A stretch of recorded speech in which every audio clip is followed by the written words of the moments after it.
My name is Jason Piedra. I'm 18. I was born in Peru and then came to New York when I was 4, and I've been living here ever since. I'm currently in Queensboro Community College, and I just finished my second semester, and this is Mr. Gabor. On May 28th, I met with Mr. Gabor. He was born on February 11th, 1935 in Debrecen, Hungary, and is a neighborhood in which he lived in and is the second largest city in all of Hungary. He had a family of 4. He lived with his father, his mother, and his older brother, which was older than him by 2 years. He lived in a 2-bedroom apartment that had a kitchen and facility located in the yard. His father owned a small store, like a mini supermarket, but every year for about 3 to 4 weeks, his father had to go to the army since he was a World War I veteran. Therefore, his mother had to manage the supermarket until he returned. In addition, his father wears Hungarian uniform until 1943, which is when then he had to wear an armband because of segregation. Mr. Gross states that the school system and even the culture was different back then than it is now. One listened to their parents with no questions asked, and if you would happen to see your teacher on the sidewalk, you were nearly forced to greet them.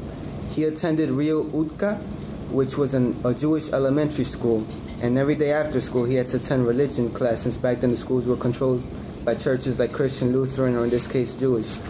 Each school had different uniforms and symbols to represent what school children attended. In particular, his school students had to wear a hat with an emblem in the middle, and this was prior to 1945. Occasionally, he would play soccer with his friends from school by using textbooks as a replacement for the net of the game. All he remembers from his friends is that they all lived a normal, calm life, and some of his friends did survive the war, but most moved to different cities or countries, and therefore he had no contact with them. And when he was growing up with non-Jews, he had no type of conflict with them. Discrimination started in 1943 when they decided to segregate the Jews from the non-Jews, and one significant moment where he felt this way was when his father gave him some money to go to the movies. He was standing in line to buy his ticket so he can watch a movie of Alaro and Hardy, who were 2 English comedian actors, and while he was online, someone grabbed him from the back and said, Go to the back of the line, you stinking Jew." This had shocked him, but was becoming a little bit more clear of what the situation was coming to. He first heard about Hitler around the same time he heard World War II starting, which was in the radio, and around also when he heard the Germans lost the Battle of Stalingrad. But he still remained confused about this. As every day passed, discrimination started to become more and more common, but in that time nobody would have guessed what would become of them and how it can change everything. After a while, his family started becoming more and more cautious, and they couldn't make a living the way they used to. In 1944, his whole family was taken away, just like the families of all the Jews. And this is where Mr. Gross decided to let me listen to a speech he had said in the Holocaust Memorial on April 22nd, 2010. He speaks from his heart and also shows how difficult it is for him to talk about this and how emotional and painful it is for him. He starts talking about he had to wear the Star of David on him all the time, how he was forced to live in a ghetto with his family, and how he had to say goodbye to his father in a railroad station because his father had to be a forced laborer in another city. Shortly after, one day to another, he and the rest of his family had to bring one set of clothes and move from a ghetto to a brick factory. He was forced to dig 3 by 6 foot holes in about 6 feet deep. Next stop after that was Strashof, where it's the first time he saw a dead body in his life, and is also where he is incredibly lucky because an Austrian farmer picked him and his family to go work in his farm and to live in the barn with other Jewish families. And this is the longest place he had to live in, which lasted several months, but wasn't the last. After a couple months, he was then taken to a small town by the name of Luxembourg in Austria, in which he was again fortunate because he was pulled out from a crowd to work in a bakery. He had to climb in the oven to clean, but also received food for him and his family. A couple weeks later, him and his family and all the Jewish families by German soldiers were on the move again.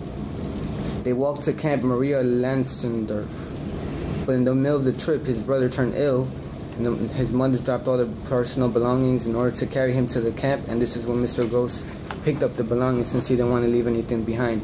Luckily, they weren't too far away from the camp, and he thanked God for that. From there, they made a stop in Vienna, which was filled by homeless Jews. And this is where he witnessed a bomb attack killing Germans and Jews, in which he had to clean up the mess with others. He had to walk through body parts to pick up the remains. After, he was yet again forced into a passenger car which made another stop in Auschwitz, where several passengers got off, but not him nor his family. This is where a German soldier told him, "Pray to God they didn't take you in there." Ravensbrück, the concentration camp, is when he and his family finally did get off, and was when he was forced to cut off his hair, shower, and get clothing that did not belong to him.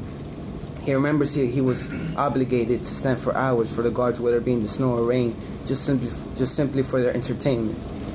There were about 10 children in the camp from what he remembers, and all they had to eat was a cube that was originally part of a loaf of dry bread that was cut into 24 pieces. He also remembers a blonde woman who used to make all the children step into her office for a private talk. Kids came out bleeding and sometimes died shortly after a beating. As the war was coming closer to Camp Ravensbrück, they were forced to move yet again to Bergen-Belsen, which is the last concentration camp he had to stay in. There were no bunk beds in this camp, and he had to sleep on the floor on hay. They had drinking water every other day, and a lot of people had typhus, so it was easily for them to get contagious. While he was there, he remembers seeing his cousin Esther, who was deported from Hungary. Esther had trouble walking because he was sick from a fever, so he and his brother had to go back to his mother to give food to Esther. When they returned a couple hours later, he was dead. Hundreds and thousands of people die every day, and they used to dump bodies in a specific spot until it was piled up, and it was cleaned up and filled every single day. On April 15, 1945, everyone in the camp was liberated by the English army. He states that he lost 6 million people, including his grandma, cousins, aunts, and 6 uncles. People got sent into the front of the lines of the German army and got shot first by the Russians, and those who didn't die by them got shot by the Germans right behind them. The speech comes closer to an end, and Mr. Gabor quotes to remember them at the camps, the one who were executed, that every one of us saw so much misery, that we suffered, were tortured, and saw death. He reads these memories daily, but continues to say, "I am the generation of the Holocaust, and remember Hashaw, the Holocaust. They were murdered by hate. Remember them with life." Lastly, he states, "We can forgive but never forget." Jason, let me ask you, how old was he when he first went into the camps? He was 9 years old. What did you do when you were 9 years old? Elementary school. That was your biggest problem? Elementary school, okay. Gabor, anything you'd like to say? He did a pretty good job, but it's much more to it, you know. First of all, I'd like to thank you, Dr. Fuchs, the work you do and bring together old people like us with these young people.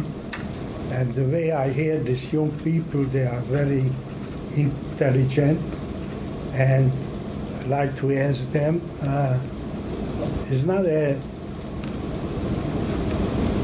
fun subject, the Holocaust, but try to talk to your friends about it and keep it alive.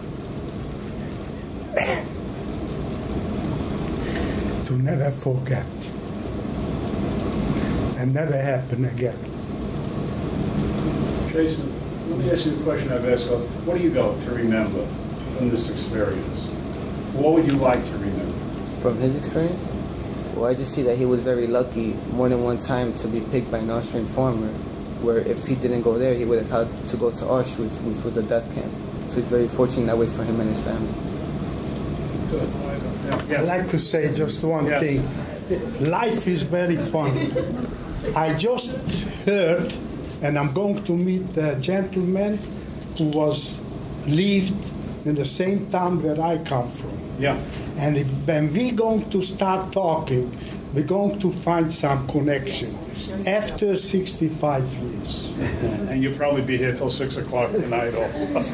Okay. Okay. Would you can stand next to your survivor, and we can do that?